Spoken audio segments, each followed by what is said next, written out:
Welcome back, everyone.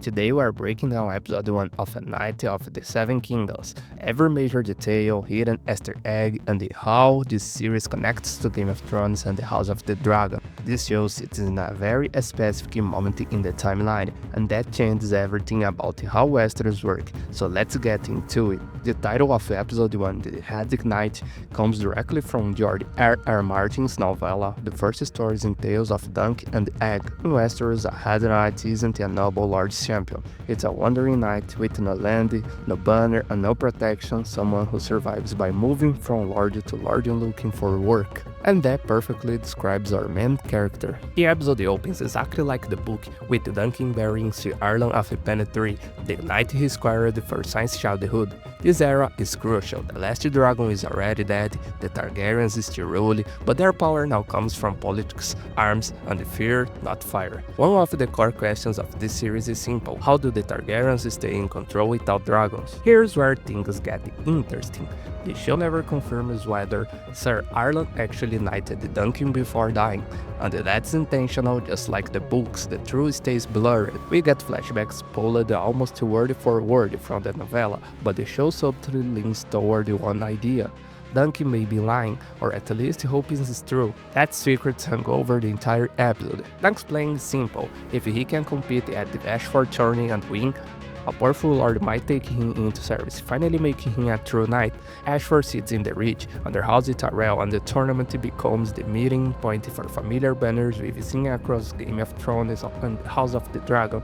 This is where the story really opens up. At the end on the road to Ashford, Duncan meets a sharp-tongued boy named Egg, believing him to a stable hand. But something feels off immediately. Egg is too smart, too confident, way too knowledgeable about knights.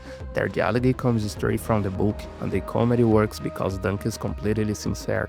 He believes people are honest, even when they're clearly not. That trust will matter later. Inside the inn, we meet Daron Targaryen, now as Daron the Drunken. He casually drops one of the biggest lore clues of the episode: "I dreamed of you." This is a random. Daron has dragon dreams just like Yelena in House of the Dragon. He drinks to silence them, but they never truly stop. And the dream he's referring to isn't just about the tournament. It hints at Dunk's entire future, and possibly his tragic end. One of the most important moments happens quietly. Egg realizes almost instantly that Duncan may not be a real knight, and he still asks to become his squire. That tells you everything you need to know about both of them. At Ashford, banners fill the field, familiar great houses, old sigils, and the new faces we haven't seen on screen before. The rules are laid out clearly: lose your just, and your opponent can ransom your armor and the horse, something Dunk absolutely can't afford. He is risking everything. One of the standout scenes introduces Lionel Baratheon, Lord of Storm's End. He's massive, loud, reckless, basically young Robert Baratheon energy, a warrior who loves fighting, feasting, and the chaos. Lionel befriends Dunk because Dunk wants nothing from him, and that honesty wins him over, letting Dunk wear his unfair crown.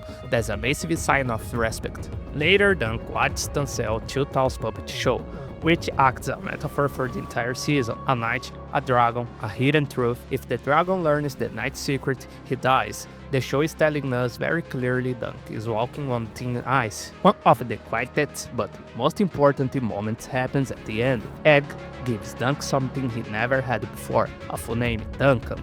Not just a nickname, not just survival, an identity. This is the birth of Duncan the Tall, a man who will one day become one of the greatest knights in Western history, and the ancestor of Brienne of Tarth. As they lie beneath the stars, a falling star streaks across the sky. Not a red comet, but a symbol of strength, and it will soon become part of Duncan's new coat of arms. Episode 1 is incredibly faithful to the book, grounded, character-driven, and full of quiet lore connections. And remember, Season 1 has only 6 episodes. Every moment matters, and the Trial of 7 is coming. Drop your thoughts and the Easter eggs in the comments, and I'll see you in the episode 2 breaking down.